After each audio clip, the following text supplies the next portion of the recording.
Putain de VAR de merde. Saleté de VAR. L'impression que Monaco, ça tourne jamais en sa faveur. La VAR, c'est toujours pour les autres.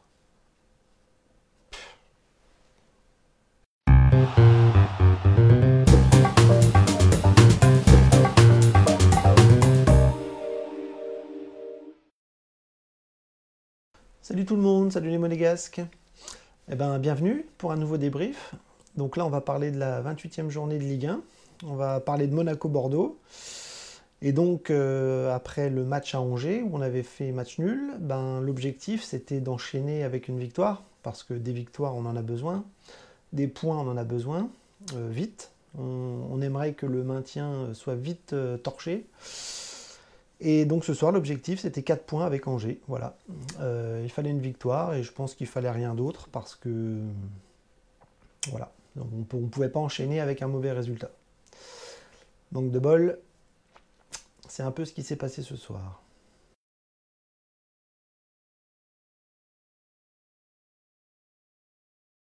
Alors, mon impression générale, bien, un peu comme tout le monde ce soir, je pense que c'est une déception. Ça faisait longtemps qu'on n'en avait pas eu. On a eu des déceptions en 2018 et voilà, on ne va pas refaire le passé, mais on se souvient de ce qui s'est passé bien avant cette nouvelle ère Jardim. Et ce soir, c'est un mauvais résultat. Voilà, on a pris un point chez nous contre Bordeaux. Le scénario du match a tourné à la catastrophe en deuxième mi-temps. On va rentrer dans le détail après. Mais ce soir, c'est pas un bon point. C'est pas un bon match. On n'a pas le sourire ce soir parce que là, du coup, on enchaîne avec 2 points sur 6. Et c'est pas bon. C'est pas bien. On est ralenti, hein, on va le dire franchement. Là, on fait du surplace un petit peu en ce moment et c'est pas terrible pour le moral. Alors bon, on va pas paniquer, hein, on n'est pas retombé dans le marasme de l'époque, mais voilà, on fait du surplace, on prend pas de points et on est embêté. On est embêté parce que là, la dynamique est un petit peu cassée. Donc le match de ce soir, c'est ça, hein, c'est un match brouillon, beaucoup d'erreurs, peu de maîtrise devant, un arbitrage qui ne va pas du tout en notre faveur ce soir, on va le voir sérieusement. Alors on va pas taper sur l'arbitre ce soir et l'arbitrage parce que la VAR est censée être juste. Elle est sûrement juste par rapport à Monaco ce soir, mais elle fait mal. Elle fait mal parce qu'on avait toutes les cartes en main pour gagner. Je pense qu'on était supérieur à Bordeaux. Et au final, on prend qu'un point à la maison. Et ça, c'est une impression négative.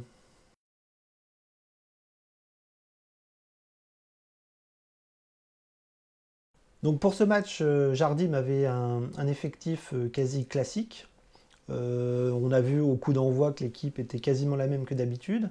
On peut dire qu'on a trouvé une équipe type en ce moment, à l'exception de Glick qui n'était pas là. Et donc Jemerson lui revenait et prenait la place de Glick. Donc franchement c'est quasiment la même chose. Hein. C'est deux joueurs qui connaissent bien l'équipe, qui connaissent bien le club. Et le changement était quasi normal. Peut-être qu'on aurait pu voir Naldo. Mais c'est Jemerson qui jouait, il revenait, il était en forme par rapport à sa période d'avant-suspension. Et voilà, une équipe type, une infirmerie qui se réduit, il n'y a plus que 5 joueurs. Donc voilà, tout va bien au niveau de l'infirmerie et de l'effectif. On n'a pas de souci à ce niveau-là, et donc on repartait avec les mêmes. Et Jardim lançait son schéma classique, hein, 4-2-3-1, avec la même équipe, hein, Subasic, Balo, Sidibé, Badiachil, Jemerson, Adrien Silva, Fabregas, Golovin, Ronny Lopez, Gelson et Falcao. Donc en première mi-temps, on va faire vite, parce que je n'ai absolument rien noté. C'était un match fatigant, c'était pas terrible. Les deux équipes se neutralisaient un petit peu, pas d'occasion franche, pas de tir cadré sensationnel. Enfin bon, bref, une première mi-temps à oublier. Par contre, la deuxième, il s'est passé des choses. Donc on va reprendre les événements un par un. Donc à la 48e minute, ben, le Monaco commence très très bien. C'est-à-dire que moi, à la mi-temps, je savais qu'il fallait régler un peu la mire et voilà, être un peu plus attentif et être plus précis pour que ça passe. Et c'est ce qui se passe à la 48e minute. Voilà, Falcao marque un super but, un Ballo-Touré, encore lui, qui fait un super centre sur la gauche. Et là, le ballon arrivant de la gauche, Falcao, super détente. Il remet le ballon quasiment d'où il vient. Côté opposé, poteau opposé, Costil ne bouge pas. Falcao la met parfaitement, c'est but. La deuxième mi-temps commence parfaitement. 1-0 pour Monaco. Et on continue, on pousse, mais on a du mal à mettre le deuxième but. Et à la 56e, on a Ronny Lopez qui fait une frappe très très forte, superbe attaque sur le côté droit. Le ballon revient en retrait. Ronny frappe et fait briller Costil. On va voir que Costil s'est fait plaisir ce soir hein, sur plein d'occasions, malheureusement. Mais on ne marque pas le deuxième. À la 62e minute, on a Bordeaux qui qui récupère un penalty. Voilà, la VAR acte 1 commence. Voilà, c'est Falcao qui reçoit le ballon sur le bras, qui dévie la course. Le jeu continue, monsieur l'arbitre ne le voit pas, et au bout de 2-3 minutes, il revient. À mon avis, dans le quart, on l'a appelé. Et voilà, il regarde les images 3-4 fois, 5-6 fois. Alors moi, sur les images, j'avais l'impression que le ballon lui arrivait sur l'épaule. Et non. Le ballon arrive sur la main et monsieur l'arbitre siffle. Donc là, c'est un petit peu le premier couac de la soirée. Et donc, le péno est marqué. Voilà, Jimmy Briand qui prend à contre-pied Subasic, un partout. Et là, on se dit, il reste du temps, donc il va falloir vite mettre le deuxième, s'appliquer et ne pas faire de conneries pour, quitte à en prendre un ou quitte à se faire avoir sur un contre ou sur une occasion. Parce que Bordeaux n'est pas très très dangereux, mais voilà, ils attaquent. Il faut rentrer des attaquants. Et à la 67e minute, Caramo rate une grosse occasion. Le ballon arrive sur le côté droit, il centre. Et il est quasiment tout seul face au but au deuxième poteau, et il la rate, il la met à côté.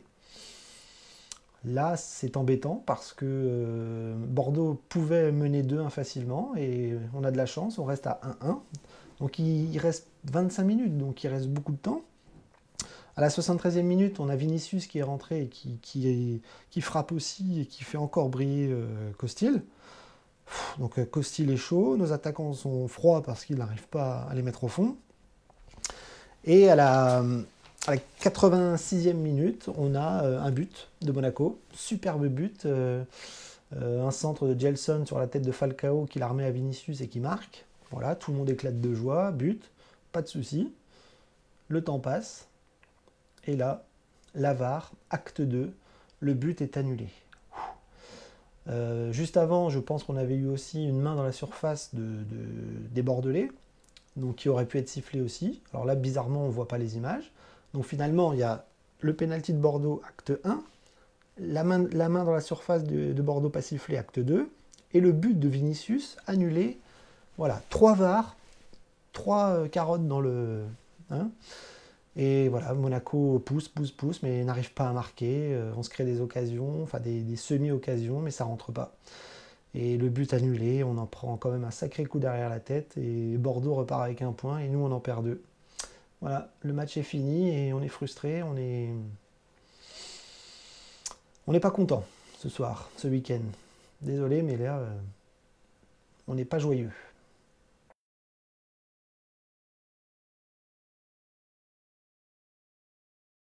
Bien, alors on va faire une analyse rapide des joueurs. J'ai pas envie de mettre de notes ce soir parce que j'ai un petit peu le moral dans les chaussettes. Hein. Ça faisait longtemps. On va faire une revue d'effectifs rapide pour voir qu'il y a eu des joueurs quand même qui ont été un petit peu en dessous, hein, des joueurs qu'on attend beaucoup plus forts, qui ont été plus forts et qui sont un peu en dessous en ce moment. Donc c'est un petit peu à l'image de l'équipe qui baisse un peu de ton en ce moment. Subasic, voilà, plutôt un match correct. Hein, il a pris un but sur penalty. D'habitude il les arrête, là il a rien pu faire. Pas de boulette monstrueuse, donc un match plutôt correct. Je trouve qu'il est un petit peu plus vif en ce moment, il est un petit peu plus... Enfin, je trouve qu'il est bien en ce moment. Mentalement, il est bien et sur le terrain, ça se ressent. Les défenseurs latéraux, Ballo-Touré et Sidibé, un peu en difficulté. Grosse activité de Sidibé comme d'habitude, mais voilà, je l'ai trouvé un petit peu en dessous de l'habitude. Bon, il n'a pas fait de grosses erreurs. Des fois, il a le ballon dans les pieds, il a du mal à faire des gestes simples, et puis parfois il fait des trucs extraordinaires. Donc des fois, c'est un peu le paradoxe, Sidibé, mais bon, dans l'ensemble, le match est pas trop mal si on regarde bien son activité. Ballo-Touré, par contre, voilà, encore grosse activité offensive et des erreurs défensives. Il prend des cartons jaunes, il fait des fautes. Il est quand même assez maladroit et assez foufou. Donc ça, il va falloir qu'il règle ça rapidement parce que voilà, défensivement, c'est pas sécure. Par contre, physiquement et les offensives, c'est très très bien, c'est très très bon. Même si là, il a eu du mal à centrer ce soir, il était un petit peu pris par la défense bordelaise, donc c'était un peu compliqué pour lui ce soir. La défense centrale, Jemerson et Badiachil, plutôt pas mal, pas d'erreur monstre. Jemerson plutôt bien par rapport à ce qu'on a vu il y a des mois, il y a des semaines. Badiachil aussi. Voilà, des bonnes relances, parfois des relances ratées, mais globalement, il essaye toujours d'être propre. Propre défensivement. Quand il faut la mettre en tribune, il la met bien. Quand il faut relancer. Alors, des fois, il cherche des relances un peu difficiles, mais quand c'est réussi, c'est très très beau. Donc, voilà, défensivement, pas d'erreur majeure ce soir. Notre trio du milieu de terrain, je l'ai trouvé pas mal. Hein. Fabregas et Adrien Silva, encore grosse activité d'Adrien Silva. Fabregas aussi, voilà, voilà, une grosse activité, très technique, organise le jeu, voit tout. Voilà, il y a des fautes sur lui. Voilà, milieu de terrain était très bon. Golovin aussi, grosse activité. Première mi-temps, j'ai trouvé que c'était lui qui était un petit peu au-dessus du lot. Il est sorti en deuxième mi-temps un peu fatigué. Mais Golovin était très très bon. Ça n'a pas réussi ce soir. Il a raté ses frappes, il a raté plein de choses face au but. Mais sinon, l'activité est très très bonne, vision du jeu est très très bonne. Franchement, Golovin, c'est très très bon en ce moment. C'est dommage qu'il n'arrive pas à concrétiser. Devant, là par contre, ça a été très compliqué. Je trouve qu'à l'image de l'équipe qui ne va pas bien en ce moment, Gelson Martins et Ronnie Lopez, ça ne va pas. Beaucoup de déchets, beaucoup d'erreurs, beaucoup de choses ratées. Hein. Gelson Martins qui pour le coup essaye d'en faire peut-être un peu trop et qui du coup rate pratiquement tout ce soir. Il rate des ballons, des dribbles, des occasions, il centre pas bien, ou quand il veut pas centrer, il veut dribbler, il se plante. Quand il centre, des fois ça n'arrive pas. Bon, après, il a une grosse activité, il fait des choses bien aussi. Mais là, on a vu beaucoup de déchets ce soir. Et il nous a pas habitués à ça. Il a été tellement fort au début, quand il est arrivé, que là, il est un petit peu en dessous et ça se voit. Ronnie Lopez, pareil, grosse activité, mais beaucoup d'erreurs. Hein, du mal à éliminer, du mal à centrer, du mal à s'écarter, du mal à se créer des occasions franches. Des centres qui vont toujours en touche à l'opposé. Compliqué. Notre attaque devant compliqué. Et Falcao, lui, pour le coup, lui, par contre, qui a marqué un super but, qui a fait marquer Vinicius sur un but annulé. Il s'est dépouillé défensivement. Il revient sur les corners défensifs. Donc, très très bon match de Falcao. Et voilà, j'ai bien aimé Falcao, mais j'ai pas aimé ses deux compères juste derrière. Entrée de Chadli et Vinicius. Donc Vinicius, grosse activité, but refusé. Voilà, très embêtant sur les défenses adverses parce que très costaud, très rapide aussi. Moi, Vinicius, je l'aime bien, je l'aime beaucoup même, je vous le cache pas.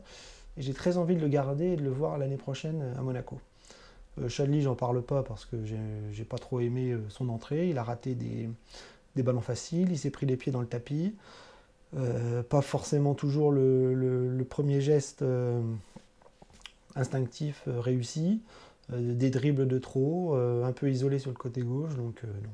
J'ai pas aimé la rentrée de Chadli. Et voilà, je crois qu'il n'y a eu que ces deux-là qui sont rentrés.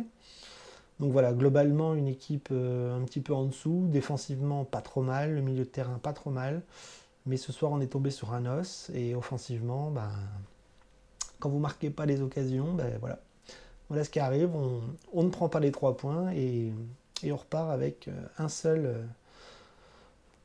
point pour un match nul qui ne nous convient pas. Voilà.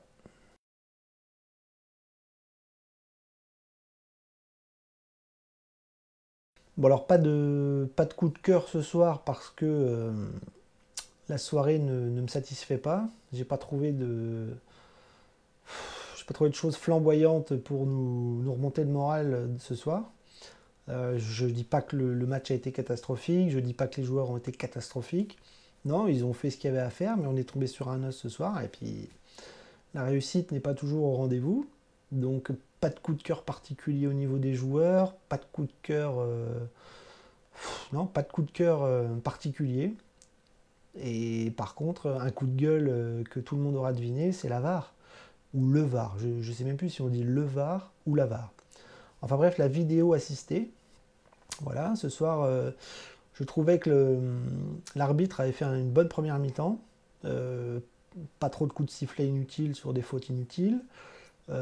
Plutôt des avantages laissés aux joueurs, donc ça donnait quand même du rythme au match. Donc une première mi-temps plutôt réussie, et la deuxième mi-temps a complètement basculé dans du grand n'importe quoi au niveau des décisions arbitrales, c'est-à-dire que le VAR, enfin la vidéo assistée, on va dire, nous a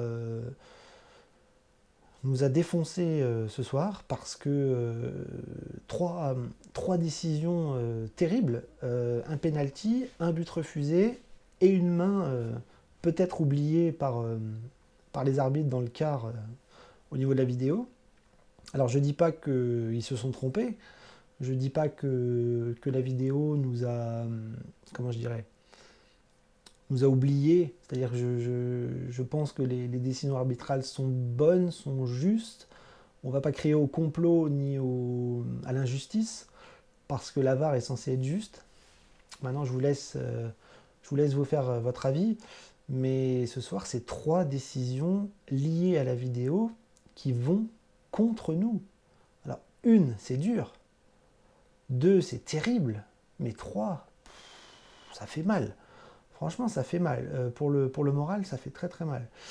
Alors, je vous laisse juge pour la justice liée à la vidéo ce soir. Peut-être qu'ils se sont trompés, peut-être qu'ils se ne sont pas trompés, mais le résultat, il est là. C'est-à-dire que 3 décisions arbitrales contre nous liées à la vidéo, ça fait mal. Le but de Vinicius, pour moi, sur le ralenti, je le vois sur la même ligne, mais bon, peut-être qu'il était hors jeu. Enfin, j'espère que c'est ça qu'il a sifflé. En tout cas, voilà, hors-jeu de Vinicius, peut-être. La main du Bordelais dans la surface, pas sifflée. Peut-être que la main était collée au corps, peut-être que c'est involontaire, mais j'avais l'impression que c'était un peu comme Falcao. Ronny Lopez contre Lyon aussi, ça n'avait pas été sifflé. Bon, voilà, je sais pas. Est-ce que c'est injuste? Est-ce que c'est juste? Je vous laisse le choix. Bref, 3 décisions arbitrales liées à la vidéo qui font mal. 1 point ce soir. On est triste.